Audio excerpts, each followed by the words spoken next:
5 News This Morning starts now.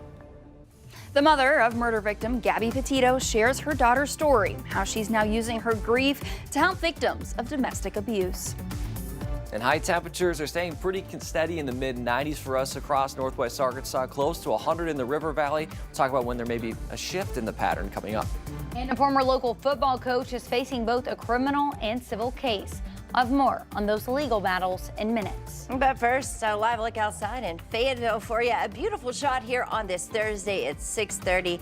Thanks for joining us. A lot going on around our area today. We got the Thunder in the Fort, the parade celebration this evening, and the concert here at the AMP this evening as well. Yeah, a little big town. Yeah, We're all going. that's right. Morning all crew going. bonding. All of us, every single one of us, we're going out there. The ones you see here on TV, we're going. We'll let you know how it goes. Yeah, and it's going to be hot and humid just like it usually is this time of year, so just make sure to stay safe out there. If you see us, say hi. Yes, and if you're there and you're like, hey, I recognize you, say hi to us. You'll probably mostly recognize Joe and Tiffany, and if you see a tall, pale fella, well, that's me, actually. Heat alerts in effect for really the entire area. Extreme heat warning for Johnson and Logan County, up to 110 for the peak heat index there. Northwest Arkansas heat advisory up to 105, and the rest of the River Valley is high as 109. That feels like kind of hour by hour look. Will be in the mid-90s by 11 o'clock, triple digits by 1, and again approaching 105 for many areas in Northwest Arkansas. For the River Valley, hitting 100 by 11 a.m., near 105 by 1, and again, some areas getting close to 108, 109, some around 110.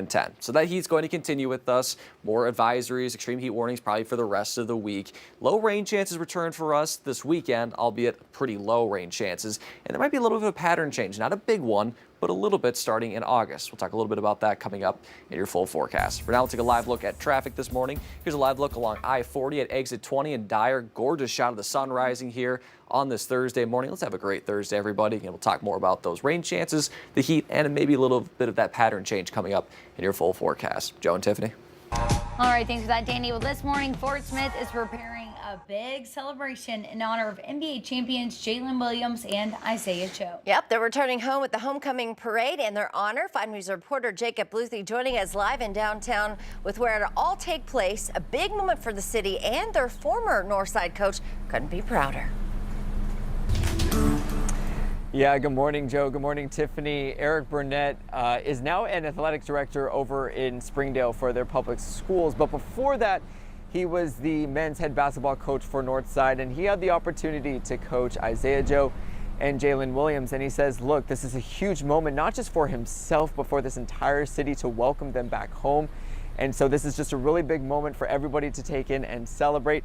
And so I'm going to go ahead and show you some footage of Jaylin and Isaiah when they played at Northside High School. Before they were NBA champions with the Oklahoma City Thunder, well, they were once Grizzlies. And Coach Burnett remembers them as talented players, selfless teammates, and strong leaders, both on and off the court. He even joked with me, saying that coaching them made him look good, like he actually knew what he was doing. He adds that Jaylin and Isaiah helped put Northside on the map as a formidable basketball program. And he says, look, I'm used to watching these types of parades on TV, but to really experience it as someone that's coached them once in the past is just an amazing experience. And he says that he's just really proud of the way that this community has come together to rally behind these two. Nobody in this area have ever experienced anything like this. And for them to be a part of this community, and this community embrace them, and the mayor put this parade on, this is going to be something, a great memory for the rest of everybody's life in this area to be able to experience.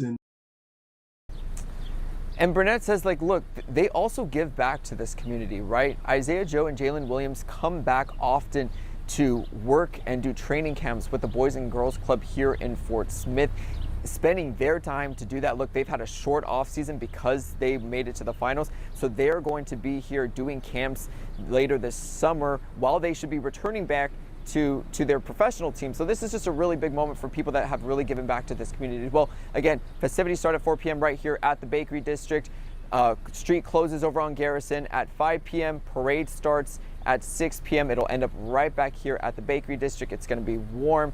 Bring some water, bring some sunscreen, some light clothing, but just all around, the city invites everybody to come out, have a great time, bring signs, wear your jerseys, whatever it is. It's just a really big moment for the city. But for now, I'm live in Fort Smith, covering news where you live. Jacob Luthi, 5 News.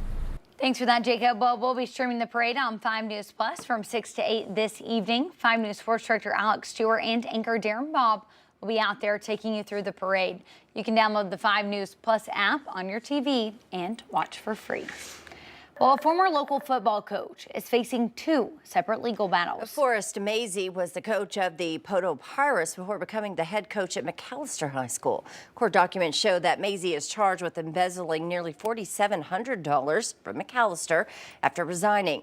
Meanwhile, an assistant coach has sued Mazie related to a separate criminal violation back in 2024.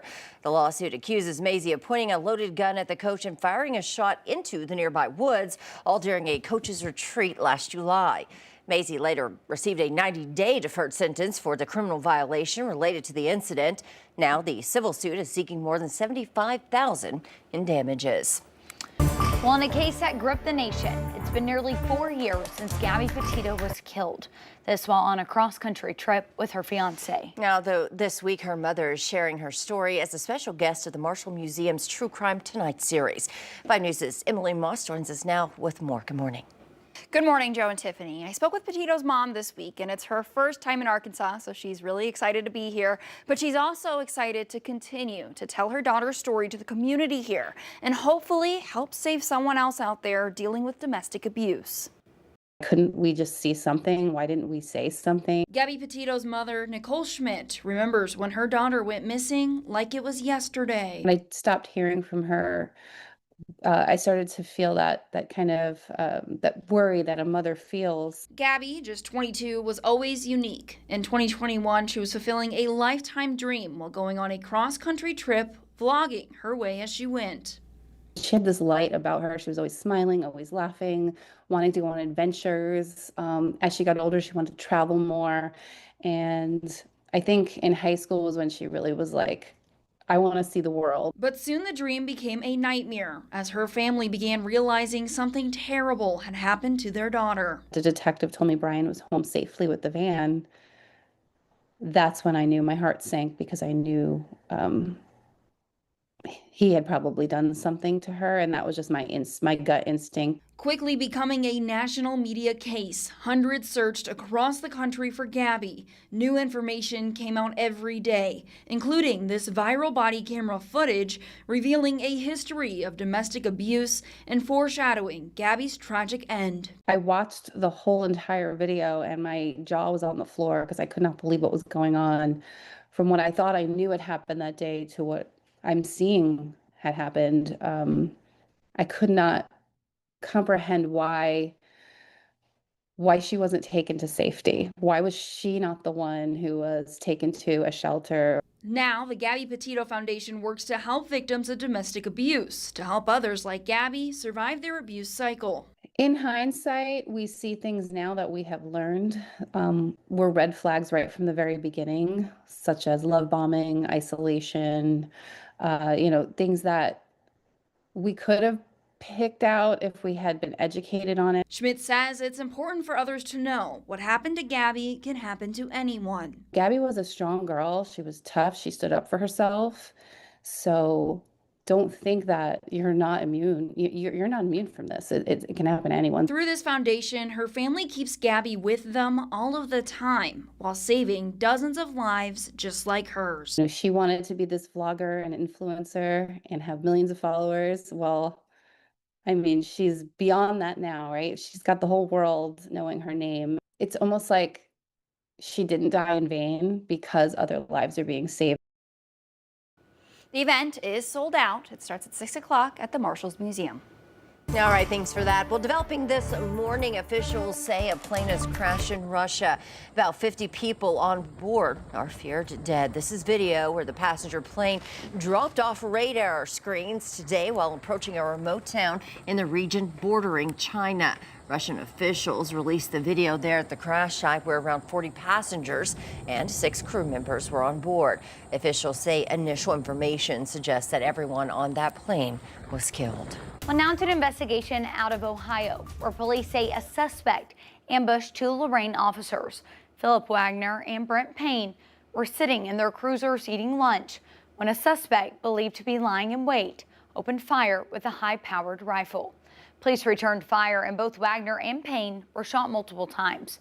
Officer Peter Gale was also shot multiple times after responding to the call. Now law enforcement from across the area are showing their support for the Lorain Police Department. Anytime law enforcement is injured, it's a difficult day for the law enforcement community, and we're going to do everything we can to support Lorain Police and conduct a thorough and successful investigation to determine exactly what happened. Police say the suspect was also killed, although it's unclear whether he shot himself or was killed by law enforcement. Meanwhile, 2 of the officers are in critical condition, while a third is in stable condition. Brian Koberger was sentenced to 4 consecutive life sentences in an Idaho courtroom on Wednesday. Now, earlier this month, Koberger was spared the death penalty for pleading guilty to killing 4 University of Idaho students. The case happened back in 2022. Koberger sat expressionless throughout the hearing and declined the opportunity to speak or provide an explanation for the killings, though the victims' families did not hold back with their victim impact statements. You're a delusional, pathetic, hypochondriac loser. What he did shattered me in places I didn't know could break. Investigators say they tried for years but haven't been able to find a connection between the killer and the victims. Koberger was in graduate school studying criminology at the time that the murders occurred.